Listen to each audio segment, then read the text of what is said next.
Évangile de Jésus-Christ selon saint Matthieu. En ce temps-là, voici que quelqu'un s'approcha de Jésus et lui dit : « Maître, que dois-je faire de bon pour avoir la vie éternelle ?» Jésus lui dit : « Pourquoi m'interroges-tu sur ce qui est bon ? Celui qui est bon, c'est Dieu et lui seul. Si tu veux entrer dans la vie, observe les commandements. » Il lui dit : « Lesquels ? » Jésus reprit : « Tu ne commettras pas de meurtre.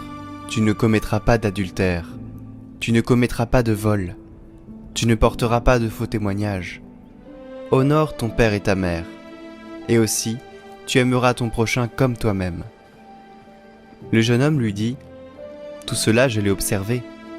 Que me manque-t-il encore ?»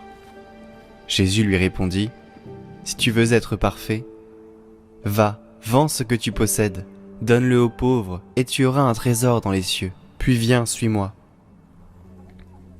À ces mots, le jeune homme s'en alla tout triste, car il avait de grands biens.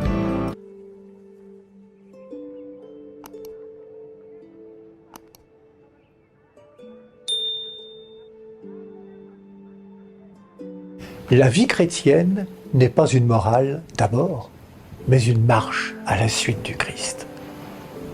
Cet homme qui s'approche de Jésus pense à lui, à sa vie après la mort. Il désire obtenir rien moins que la vie éternelle. Jésus, au risque de le décevoir, le place devant sa propre tradition, la loi des 10 paroles donnée au prophète Moïse. La réponse du jeune homme flatte son orgueil. Tout cela, je l'ai observé. On a envie de lui dire bravo. Mais sa réponse indique qu'il se situe sur un registre du respect de commandements, de lois, de principes.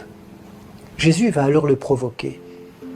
Remarquez que les commandements que Jésus récite au jeune homme riche ne comprennent pas les 3 premiers, ceux qui concernent notre relation à Dieu. Au lieu de cela, Jésus nomme ceux qui portent sur nos relations avec les autres. Le message est clair. Nous ne vivons pas isolés. L'amour de notre prochain est la clé de la vie éternelle. En parlant ainsi, Jésus fait sortir cet homme de son confort et l'invite à s'ouvrir aux pauvres. Vends ce que tu possèdes, donne-le aux pauvres. Cet homme prend alors conscience que pour vivre cette démarche, il lui faut se détacher de ses richesses matérielles. Et cela semble être pour l'instant un obstacle infranchissable pour lui. On peut être irréprochable dans le respect des règles, des lois, des principes, mais centré sur soi. Jésus apprend à cet homme la miséricorde d'un Dieu qui s'ouvre aux autres. S'approcher de Jésus est une bonne chose, mais c'est dangereux, parce que cette rencontre nous place devant nos contradictions, nos limites.